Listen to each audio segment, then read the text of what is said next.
నమస్తే రమగారు. నమస్తే జయ. రమగారు, అక్బర్ బీర్బల్ స్టోరీస్ చాలా రోజులైపోయింది. 2 చిన్న కథలు చెప్తాం. ఓకే. ఇవి చిన్న చిన్న విషయాలుగానే ఉంటాయి కదా.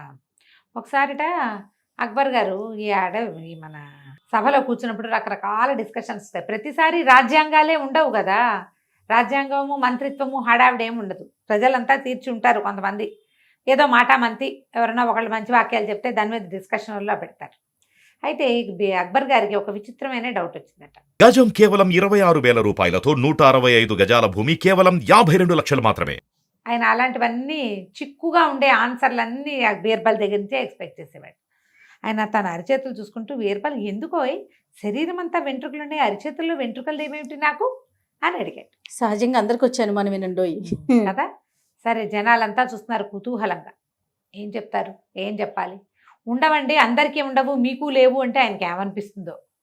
నేను అందరూ ఒకటేనా అనిపించదు రాజుకి. మరి అయితే ఆ బీర్బల్ అన్నాడు, ఏముంది మహాప్రభు, జహాపన, మీరు అపరిమితమైన దాతృత్వం, మీకు ఎంత దానపరత్వం అంటే అందరికీ జనాలకి ఇచ్చి ఇచ్చి ఇచ్చి ఇచ్చి రాపిడికి అరిచేతుల వెంట్రుకల్ని రాలిపోయినాయండి మీకు.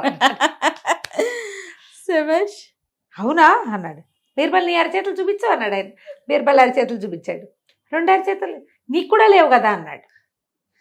నువ్వెవరికి ఇచ్చావు? ఇస్తే రాలిపోతాయి అన్నావు, నువ్వెవరికి ఇచ్చావు అనగానే తిప్పుకున్నాడు ఈయన. బాగా ఆలోచించి ఏమన్నాడు, అదేం జహాపన, మీరు ఇస్తే పుచ్చుకొని పుచ్చుకొని పుచ్చుకొని నా చేతులు అవన్నీ అరిపోయినాయండి, వెంట్రుకలు ఊడిపోయినాయి అన్నాక ఈ కూర్చున్న వాళ్ళందరినీ ఒక్కొక్కళ్ళు అరిచేతులు చూస్తున్నాడు రాజు.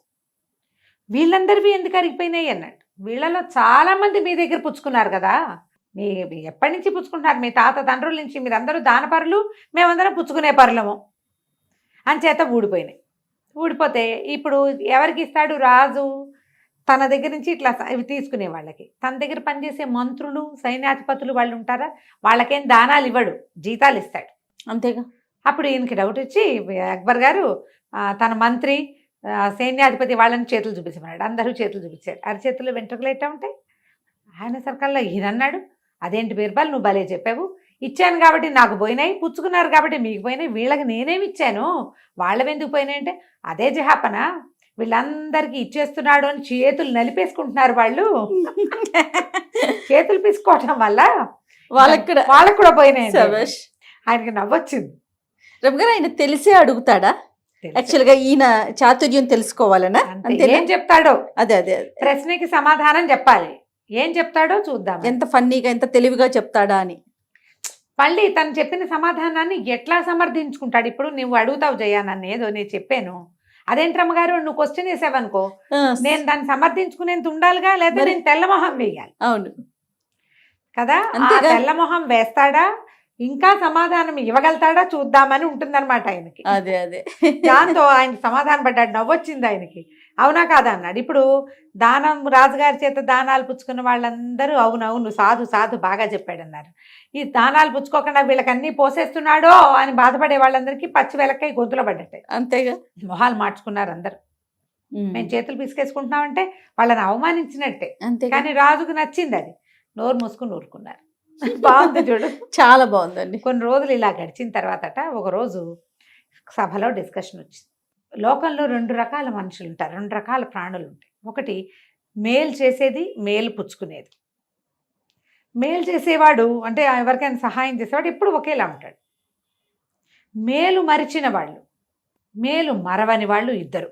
ఎవరు మేలు మరుస్తారు, ఎవరు మేలు చేసిన మేలు మర్చిపోని వాళ్ళు ఉంటారు. నేను నువ్వు అంటే నువ్వు నా దగ్గర మర్చిపోతావు, నేను నీ దగ్గర మర్చిపోతావు, ఏదో అవుతుంది. అప్పుడు ఈయన బీర్బల్ తోటి ఏం చెప్పాడంటే, ఇంత డిస్కషన్ అయ్యాక, బీర్బల్ నువ్వు చెప్పాలి నాకు సమాధానం. రేపు సభకి ఒక మేలు మరిచే ప్రాణిని, ఒక మేలు మరవని ప్రాణిని తీసుకొచ్చి చూపించు నాకు అని చాలా గట్టిగా చెప్పాడు. అది నన్ను చూపించి నన్ను సమాధానపరచకపోతే నీ తల ఉండదు లాంటి సౌండ్ ఇచ్చాడు. అందరు ఆశ్చర్యపోయారు. అయ్యి బాబోయ్ అనుకున్నారు.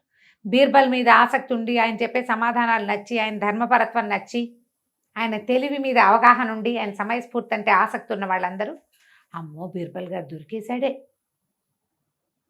2 జీవుల్ని 2 మనుషులను తెచ్చి చూపించాలి ఇప్పుడు వాడు, అమ్మో దొరికాడు అనుకున్నారు. ఎవరైతే బీర్బల్ మీద మంటగా ఉంటుంది, సహచర వర్గం రాజుగారి సహచరులు ఉంటారు కదా మంత్రులు, వాళ్ళందరికీ మాయరోగం కుదిరింది, రేపు వీడి తల ఎగిరిపోతుంది, పీడా పోతుంది, వీడితో చచ్చిపోతున్నాం మనం. అన్నిటికీ సర్కాస్టిక్గా మాట్లాడి ఇరక పెడుతుంటాడు మన అని చెప్పి వాళ్ళన్న రోగం కుదిరింది, ఇప్పుడు ఏం చేస్తాడో చూద్దాం అనుకున్నారు. బీర్బల్కి కూడా అర్థం కాల, అట్లా ఎట్లా చెప్తాం. ఆయన తల దించుకుని వెళ్ళిపోయాడు. ఇంటికి వెళ్ళాడు. కూతురు ఉంది ఇంట్లో, భలే తెలివిగలదు అమ్మాయి, బీర్బల్ గారి కూతురు. అప్పుడప్పుడు కొన్ని కథల్లో కనపడుతూ ఉంటుంది. పిల్ల అన్నం వడ్డించింది, నిదానంగా తింటున్నాడు.